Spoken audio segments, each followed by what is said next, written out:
राधे राधे। आप सभी का मेरे चैनल पर स्वागत है। आप सभी को पता है कार्तिक कृष्ण अमावस्या को समस्त भारत में दीपावली का त्यौहार बड़े ठाट बाट से मनाया जाता है। यह वैश्य जाति का महानतम त्यौहार है, इसलिए नाना प्रकार से घर और दुकानों को सजाकर रात्रि को रोशनी की जाती है और भगवती लक्ष्मी और गणेश जी की पूजा के साथ साथ वहीं वसनों की भी पूजा की जाती है।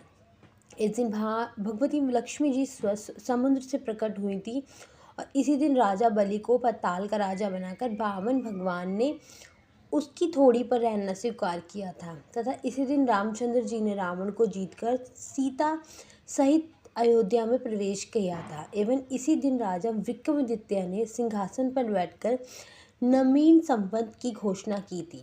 अतः इन सभी कारणों को लेकर इस दिन दीपावली बड़े भारी उत्सव से मनाई जाती है।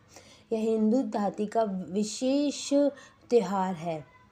इस दिन श्री लक्ष्मी जी, गणेश जी सहित सभी देवताओं का पूजन करते हुए सुख संपत्ति की भगवान से याचना की जाती है। तो बोलिए लक्ष्मी माता की जय, गणपति भगवान की जय।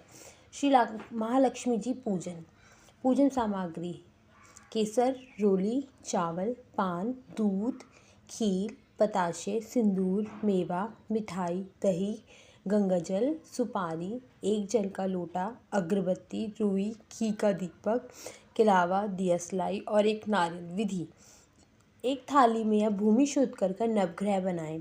रुपया, सोना, चांदी श्री लक्ष्मी जी, श्री गणेश जी व सरस्वती जी, श्री महेश आदि देवी देवताओं को स्नान दें। यदि कोई धातु की मूर्ति हो तो उसको साक्षात भगवान का रूप मानकर पहले दूध से, फिर दही से, फिर गंगा जल से स्नान कराकर वस्त्र से साफ करके स्नान दे और स्नान कराए दूध, दही व गंगा जल को चीनी बताशा डालकर पूजन के बाद सबको उसका चरणामृत दे।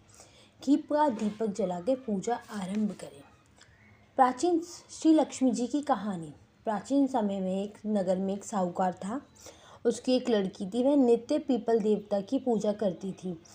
उसे देखकर श्री लक्ष्मी जी उसी पीपल से निकला करती और एक दिन लक्ष्मी जी उस साहूकार की लड़की से बोली कि मैं तुझ पर प्रसन्न हूँ, इसलिए तू मेरी सहेली बना स्वीकार कर ले। लड़की बोली, क्षमा कीजिए, मैं अपने माता पिता से पूछकर बताऊंगी। इसके बाद वह अपने माता पिता की आज्ञा प्राप्त करके श्री लक्ष्मी जी की सहेली बन गई।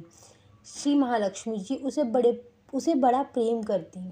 एक दिन महालक्ष्मी जी उस लड़की को भोजन जमाने का निमंत्रण दिया।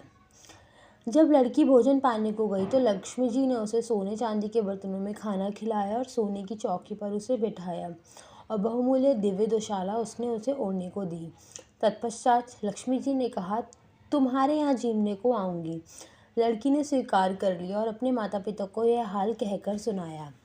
लड़की के माता पिता बहुत प्रसन्न हुए, परंतु लड़की उदास होकर बैठ गई। कारण पूछने पर उसने अपने पिता को बताया कि लक्ष्मी जी का वैभव बहुत बड़ा है, मैं उन्हें कैसे संतुष्ट कर सकूंगी। उसके पिता ने कहा, बेटी, गोबर से पृथ्वी को लीप कर जैसे भी बन पाए उन्हें रूखा सूखा श्रद्धा और प्रेम से खिला देना। यह बात पिता के कहने पर ही हो पाई थी कि सहसा एक चील मंडराती हुई आई और किसी रानी का 9 लखा हाल वहाँ डाल गई। यह देखकर साहूकार की लड़की बहुत प्रसन्न हुई। उसने उस हार को थाली में रखकर बहुत बड़ी दुशाला में ढककर रख दिया।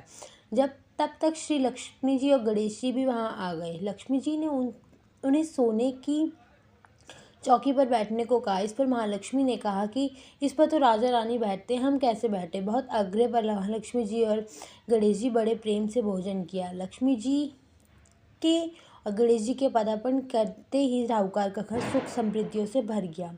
हे महालक्ष्मी जी, जिस प्रकार साहूकार का घर धन संपत्ति से आपने भर दिया, उसी प्रकार सबके घर को धन संपत्ति से भरकर सभी को कृतार्थ करना। बोलो लक्ष्मी माता की जय। गणेश भगवान की।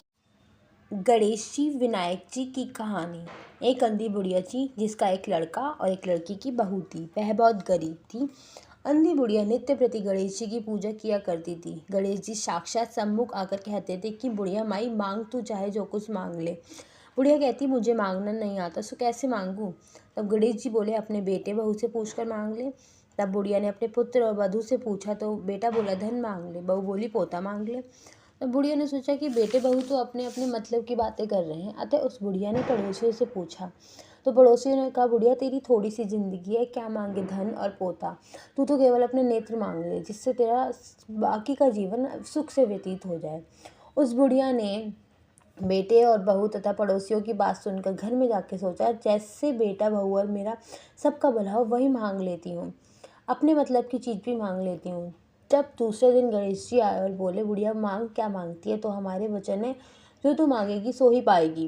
गणेश जी के वचन सुनकर बुढ़िया बोली, हे गणराज, यदि आप मुझ पर प्रसन्न हो तो मुझे 9 करोड़ की माया दे, निरोगी काया दे, अमर सुहाग दे, आंखों में प्रकाश दे, नाती दे, पोते दे और समस्त परिवार का सुख दे और अंत में मोक्ष दे। बुढ़िया की यह बात सुनकर गणेश जी बोले, बुढ़िया माई तूने तो मुझे ठग लिया, खैर जो तूने मांगा है वो तुझे मिलेगा। यूँ ऐसा कह के गणेश जी अंतर्ध्यान हो गए। गणेश जी ने जैसे बुढ़िया माई को बिन मांगे सब दिया, ऐसे ही सबको देना, सब पर कृपा करना। बोलो गणपति महाराज की जय।